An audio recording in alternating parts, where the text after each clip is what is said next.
On to this developing story now. Gabonese President Ali Bongo Ondimba is under detention, and one of his sons has been arrested for alleged treason.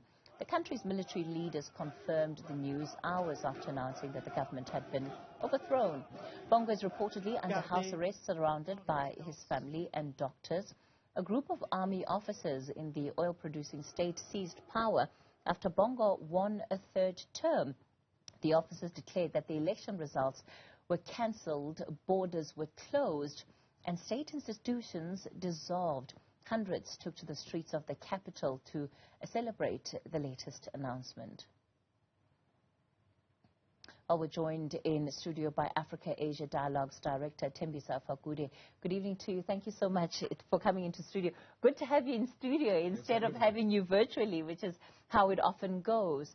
So, I think a good place to start is that, you know, one of the moments that really paints the picture of irony around this coup is you have a recording of the arrested Bongo that has been released on social media. It's pretty much gone viral. And that very same recording where he's pleading for help, pleading for assistance, of course, would not have been able to go out because just in this election, he had shut down the internet and people were unable to communicate freely.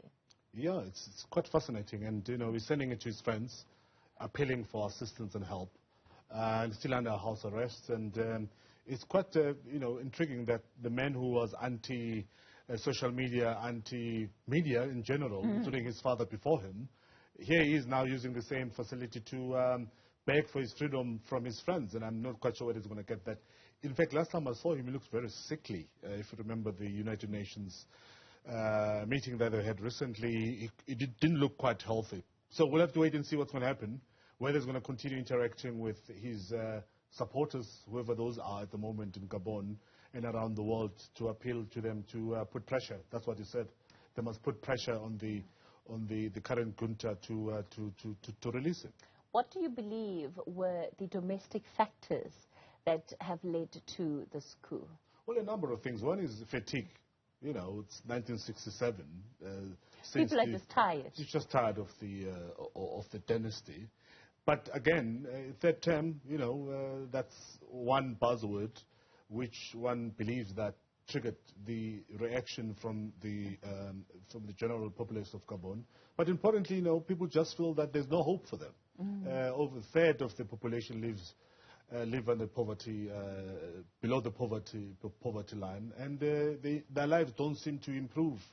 And Bongo is not promising any improvement henceforth. And I think those two things are key to me, at least. One is fatigue, and the other one was just, you know, the hopelessness in terms of this government having not improved the basic socio-economic lives of people. Many people feel that there's nothing that's going to improve if it continues. But the other point, what's happening not too far away, which is Niger, is also inspiring some sort of a revolution of some sort in the region, even though, of course, they're not part of ECOWAS, but still, you know, they're impacted by what's happening around them, including countries such as Mali, Burkina Faso, and recently Niger.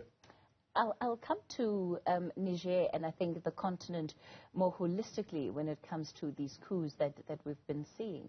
I just wanted to stay a little bit with the celebrations that we're seeing earlier in the city center, right? And I watch scenes like that with a level of caution, because history dictates that when there is a government or when there is, you know, a military that has come to power through a coup, oftentimes the long-term results of that do not ultimately benefit the people. Sure, 100%. And, you know, the saddest part, of course, is that when the negotiation comes, they'll want to be included in that negotiation, and they'll somehow secure themselves a position within government as part of compromise. And we've seen what that has done in countries such as Sudan, when the RSF threatened instability in that country, were included within the governing coalition. And now we see what's happening with, you know, Sudan having to going through the civil conflict. So I think what will happen, as you correctly put it, is that they're not going to be going anywhere anytime soon. Instead, what we are likely to see will be some sort of political compromise when it comes to negotiations. and they will be included in those negotiations. But again, what also surprised me is that the report that we had today says that a dozen of them. So it's almost 12 people who actually took over the country. But the jubilation we saw on the streets today suggests that there is a popular support for the coup. Academics like yourself, I imagine over the last couple of years, have been studying what, of the face of it, looks like a resurgence of coups on the continent. Are we, in fact, in a period where we are beginning to see, maybe not necessarily an increase, but a resurgence of coups? Oh, yes. I mean, people are now beginning to talk about the good and bad coups. Niger coup is regarded as a good coup because of the popular support that it has. The coup in Gabon is also regarded as a good coup because of the popular support. At least from what we see, and pictures don't lie, there is jubilation at the moment. Now, how do you deal with that? And I think that's the challenge that most countries, including... There was jubilation in Zimbabwe. Well, not as much in Zimbabwe compared to what we saw in Niger, and we'll continue to see what's...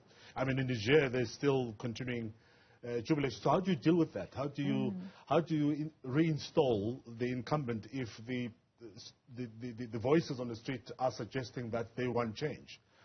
So that's the challenge. What is that really telling us? Because I think globally, there's a lot of research that is pointing to the fact that democracy is, I don't want to say under threat, but it's facing serious challenges. And there are problems with effecting democracies in countries simply because there aren't institutional and systemic mechanisms to ensure that true democracy within some countries prevails. So when we see this on the continent, what does it mean for the state of democracy in this continent? And I know that often the conversation sort of always moves from that to the fact that, no, we need an alternative to democracy. Not quite sure what that alternative is, but the current system is not working. Well, all of them claim, especially these juntas that are taking over governments, they're claiming that they're doing it in the name of democracy because the electoral processes are often not free and fair. Case in point, Zimbabwe and in Niger not long ago. So that is the rationale that they give. But there's another point which I think we need to look at, and that is the third-party interventions in these coups. We know now, for example, in Niger, that the Wagner Group and the Russians are involved.